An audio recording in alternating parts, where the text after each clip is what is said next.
नमस्कार। हम सब जानते हैं कि भारत का लोकतंत्र कितना बड़ा है, लेकिन इसका सबसे जरूरी पल एक छोटे से कमरे में तय होता है, पोलिंग बूथ। पर्दे के पीछे एक पूरी टीम लगी होती है हर एक वोट को बचाने के लिए। तो चलिए आज देखते हैं कि ये लोग हमारे लोकतंत्र को कैसे महफूज रखते हैं। कभी सोचा है कि एक पोलिंग बूथ के अंदर ऐसा क्या होता है जो एक एक वोट को इतना सुरक्षित बनाता है? आइए आज एक वोटर बनकर इस पूरे सफर को देखते हैं, ठीक उस पल से जब कोई पोलिंग स्टेशन में कदम रखता है। तो जैसे ही कोई अंदर जाता है, सबसे पहला और सबसे अहम काम शुरू होता है, पहचान की जांच। कह सकते हैं कि ये लोकतंत्र की सुरक्षा का पहला दरवाजा है। और इस दरवाजे पर मिलते हैं पोलिंग ऑफिसर 1 यानी P1। इन्हें आप इस पूरी प्रक्रिया का गेट कीपर समझ सकते हैं। इनका बस एक ही काम है, लेकिन बहुत जरूरी है, ये पक्का करना कि जो वोट डालने आया है वो सही इंसान है और उसका नाम वोटर्स लिस्ट में है। तो P1 का काम मोटे तौर पर 3 हिस्सों में बटा होता है। सबसे पहले वो वोटर लिस्ट में नाम ढूंढते हैं, फिर फोटो आईडी कार्ड जैसे वोटर आईडी या आधार से उसे मिलाते हैं, और जैसे ही पहचान पक्की हो जाती है, उंगली पर लगा दी जाती है वो न मिटने वाली स्याही। इस स्याही का मकसद एकदम साफ है, एक इंसान एक ही वोट। पहचान तो हो गई।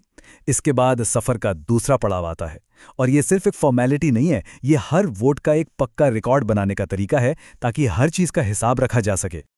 अब बारी आती है पोलिंग ऑफिसर 2 यानी P2 की। इन्हें हम रिकॉर्ड कीपर कह सकते हैं।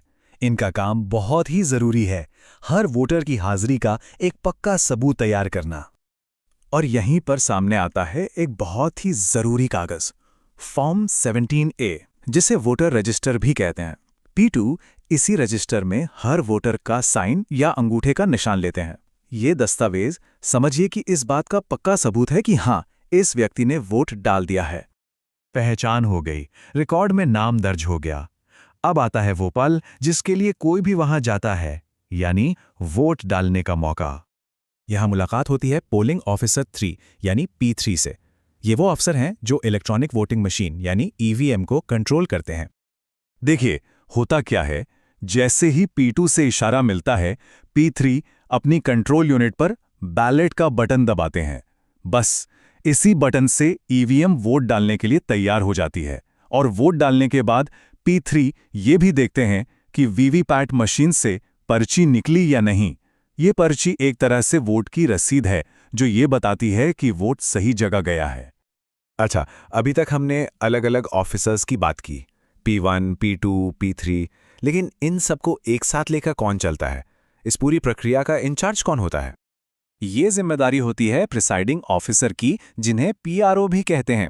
वो इस पूरी टीम के कप्तान हैं। पोलिंग बूथ के अंदर कुछ भी हो, कोई भी नियम हो, कोई भी मुश्किल आए, आखिरी फैसला इन्हीं का होता है। PRO का काम सिर्फ वोटिंग के दिन का नहीं होता। वोटिंग से पहले वो EVM चेक करने के लिए मॉक पोल करवाते हैं। वोटिंग के दौरान वो पूरी टीम पर नजर रखते हैं, और कोई भी प्रॉब्लम हो तो उसे सुलझाते हैं। और वोटिंग खत्म होने के बाद EVM को सील करने से लेकर सारे कागजात पूरे करने तक सब कुछ उन्हीं की जिम्मेदारी है।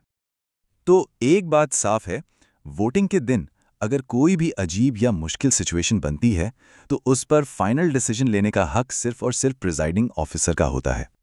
और PRO की असली परीक्षा तो कुछ खास हालात में होती है, जैसे कि चैलेंज्ड वोट, जब कोई पोलिंग एजेंट किसी वोटर की पहचान पर ही सवाल उठा दे, या फिर टेंडर्ड वोट, जो तब होता है जब कोई वोटर पहुंचे और पता चले कि अरे उसके नाम पर तो कोई पहले ही वोट डाल गया है। इन दोनों ही मुश्किल मामलों में PRO को ही नियमों के हिसाब से फैसला लेना होता है। चलिए मान लीजिए वोटिंग का टाइम खत्म हो गया, लेकिन काम अभी खत्म नहीं हुआ है। अब सबसे बड़ा चैलेंज शुरू होता है, डाले गए हर एक वोट को काउंटिंग के दिन तक बिल्कुल सुरक्षित रखना। तो यहां हम देख सकते हैं कि यह पूरी प्रक्रिया एक चेन की तरह है। P1 पहचान चेक करते हैं, P2 रिकॉर्ड बनाते हैं, P3 बैलेट देते हैं, और इन सब पर PRO की नजर रहती है। हर कड़ी एक दूसरे से जुड़ी है, इसमें जरा सी भी चूक की कोई गुंजाइश नहीं होती। ये जो सारे फॉर्म्स हैं ना, ये सिर्फ कागज नहीं है, ये हमारे लोकतंत्र का ऑडिट ट्रेल है।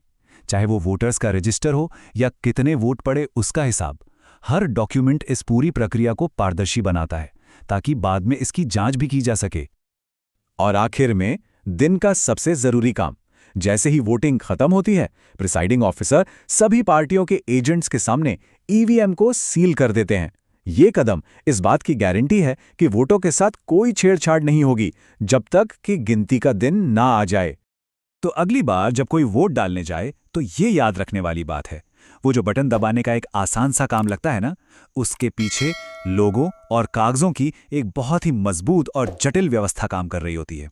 और ये सारा तामझाम सिर्फ एक चीज के लिए है, हर एक वोट की ताकत को बनाए रखने के लिए।